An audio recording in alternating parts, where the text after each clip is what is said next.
নিহত 57 জন দেশপ্রেমিক সেনা কর্মকর্তা 2013 সালের শাপলা চত্বরের গভীর রাত্রিতে আল্লাহ নবীর প্রেমিক হেফাজতে ইসলাম বাংলাদেশের বহু শত নেতা কর্মীকে হত্যা করা হয়েছে। তাদেরকে 2013 সালে আল্লামা সাঈদী রাহিমাহুল্লাহর বিরুদ্ধে ঘোষিত মিথ্যা মামলাকে কেন্দ্র করে প্রতিবাদে নেমে পড়া কোরআন প্রেমিক শত তৌহিদি জনতাকে যাদেরকে শহীদ করা হয়েছে স্মরণ করছি।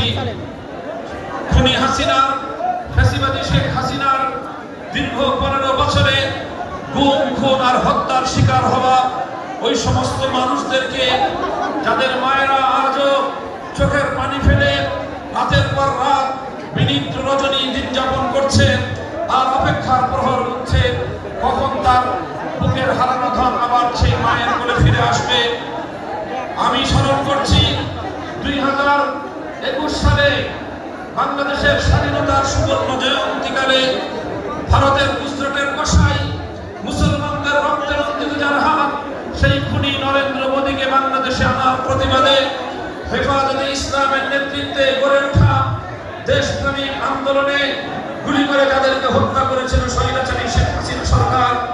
স্মরণ করছি 2024 সালের জুলাই এবং আগস্ট বিপ্লবে সহস্রাধিক ছাত্র জনতা সহ 3 বছরের শিশু সন্তান সহ এই আবার বৃদ্ধ বনিতা যাদেরকে পাখির মতো গুলি করে করে বাংলাদেশের বিস্তীর্ণ জনপদকে একটি বদ্ধভূমিতে পরিণত করেছিল।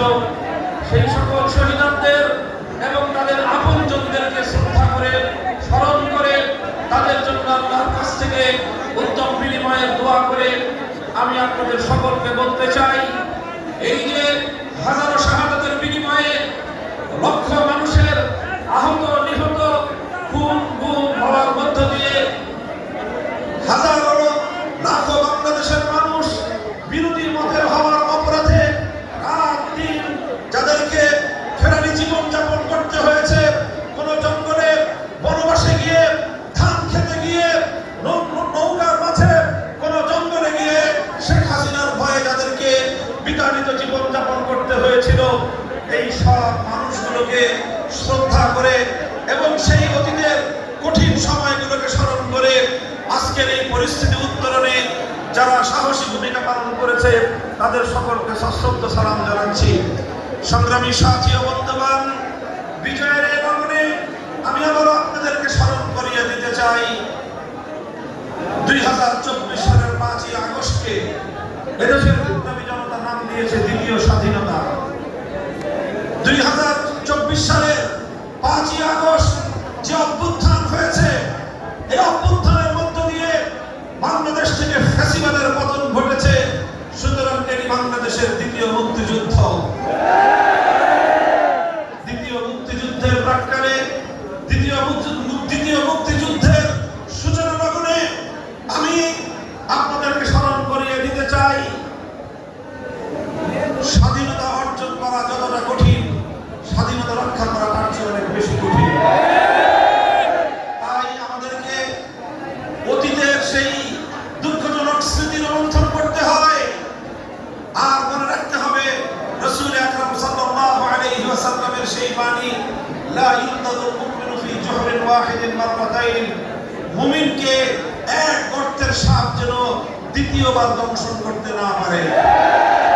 1971 সালে আমরা যেই স্বাধীনতা অর্জন করেছিলাম, যেই স্বাধীনতার সূচনা হয়েছিল ইনশাআল্লাহর মাধ্যমে, যেই স্বাধীনতার কমিটমেন্ট ছিল, বিজয় অর্জন করতে পারলে এই জমিনে কোরআন সুন্নাহ বিরোধী কোনো আইন তৈরি করা হবে না, এই অঙ্গীকারের মধ্য দিয়ে যে সংগ্রাম হয়েছিল, সেই সংগ্রামে যখন মুক্তিযুদ্ধের মাধ্যমে দেশটা স্বাধীন হলো, 1971-এর 16ই ডিসেম্বরের বিজয় দিবস উদযাপনের পর কয়েক মাসের মধ্যেই বাঙালির রক্তের বিনিময়ে অর্জিত সেই স্বাধীনতাকে ছিনতাই করা হয়েছে। সেই স্বাধীনতাকে বন্ধুরূপী একটি শত্রু রাষ্ট্র তাদের এজেন্ডা, তাদের দেশের সংবিধানকে একটি প্রেসক্রিপশনের মাধ্যমে 72-এর সংবিধান হিসেবে বাংলাদেশের মানুষের উপর চাপিয়ে দেওয়ার চেষ্টা হয়েছে। 72-এর সংবিধান, 72-এর চেতনার নাম দিয়ে স্বাধীনতাকে ছিনতাই করা হয়েছে। স্পষ্ট ভাষায় বলতে চাই, সেই অপশক্তি, দেশ বিরোধী সেই শক্তি, প্রকৃত স্বাধীনতা বিরোধী সেই শক্তি আবারও বাংলাদেশে 2024-এর এই ঐতিহাসিক বিজয়কে ছিনতাই করতে পারে। কাজে আমাদেরকে সোচ্চার থাকতে হবে, সজাগ থাকতে হবে। এই বিপ্লবকে মহিমান্বিত করার জন্য যারা এই বিপ্লবের অর্জনকে ছিনতাই করার চেষ্টা করবে, তাদের বিরুদ্ধে গোটা বাংলাদেশের প্রতিরোধ করে তুলতে হবে।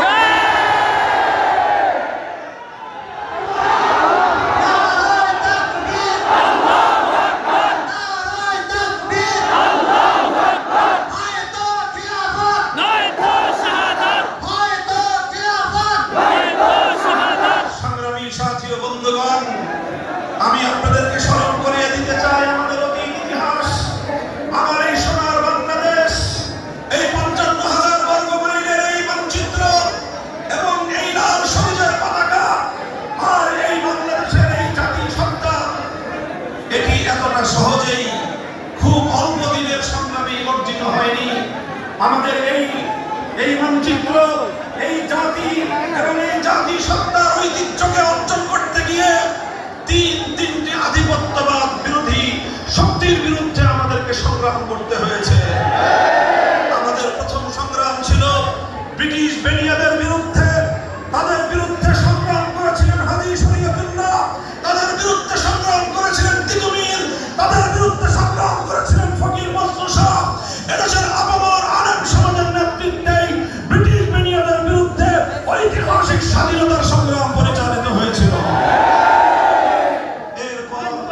ব্রিটিশদের হাত থেকে মুক্তির সময়ে আমাদেরকে আরেকটি আধিপত্যবাদী শক্তি, তাদের